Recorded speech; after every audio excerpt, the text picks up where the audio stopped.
pleasure to introduce you to one of our most recent success stories. Peter, the Bishop of Rum-Ti-Foo, who will tell you something of his work. Your Grace?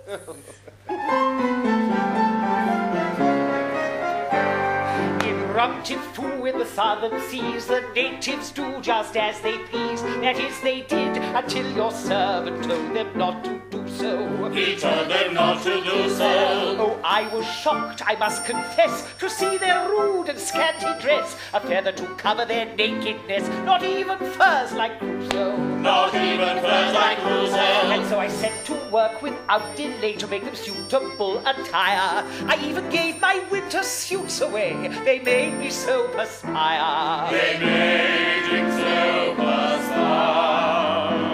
I gave them all a Sunday suit of finest woolen cloth to boot. They looked so well, in each lapel I placed a lotus flower. We gave them all a Sunday suit of finest woolen cloth to boot. They looked so well, in each lapel I placed a lotus flower. In Rum-Ti-Foo, both young and old were so well groomed and good as gold. In brightest glare, we all would wear our finest new apparel. Our finest new apparel. But then in time, I must confess, I felt it wise to wear much less. My bishop's smock and worsted frock were heavy as a barrel. Were heavy as a barrel. And so I set to work without delay to reassess our state of health.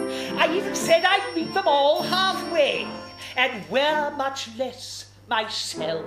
And wear much less himself. I made myself a floral shirt and often sport a grassy skirt, and sometimes just for fun I only wear a lotus flower. He made himself a floral shirt and often sports a grassy skirt, and sometimes just for fun I only wear a lotus flower. In Rum-Ti-Foo, where I reside, I thought perhaps I'd take a bride. A bishop ought to have a wife to help to run his palace. To help to run his palace. And so I tried a bride to find. The native girls were all so kind. I just could not make up my mind. Oh, what a poison chalice. Oh, what a poison chalice. And so I set to work without delay to think of what the heck to do. I found that Rum-Ti-Fooian law gave sway to take not one, but two. To take not one, but two. Now, number one is very smart, and number two is kind at heart. I cannot tell them both apart, but one's called Lotus Flower. Now number one is very smart, number two is kind. I cannot tell them both apart, but one's called Lotus Flower. Hail to the Bishop of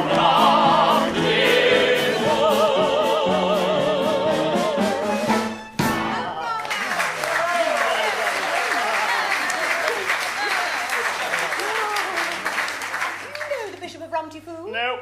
Bishop! Mr. and Mrs. Golightly. Bishop! Your Grace. Thanks to people like you, Mrs. Golightly, the little children on the Isle of Rum-Ti-Foo need lack for thick woolen socks no longer. Didn't you say it was rather hot over there in Rum-Ti-Foo? Indeed, the temperatures are often over 100 degrees. Then why would they need thick woolen socks? Septimus. He said it was the type of place where the natives went around in the all-together. You are indeed correct, Mr. Golightly, but, Septimus Golightly. Myself and my wife are giving a great deal of cash to the cause, so I do believe I am entitled to a few probing questions. Septimus. it is indeed true that the natives in those hot climes do indeed perambulate their sandy shores with a minimum of apparel, or sometimes less than a minimum. However, the civilizing influence of the Pan-Anglican Synod is gradually persuading them to wear voluminous underwear. Although, as yet, because of the heat, they often choose to wear it upon their I'll heads. take the charitable course and assume the latter. So you accept? You're a guest, Mr. Golightly. One always indulges one's guests. Hold on! Hey!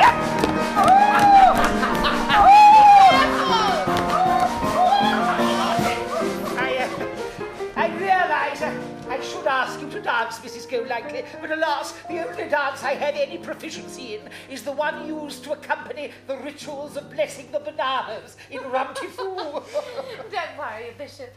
I'm sure I'll be taken care of. Adieu.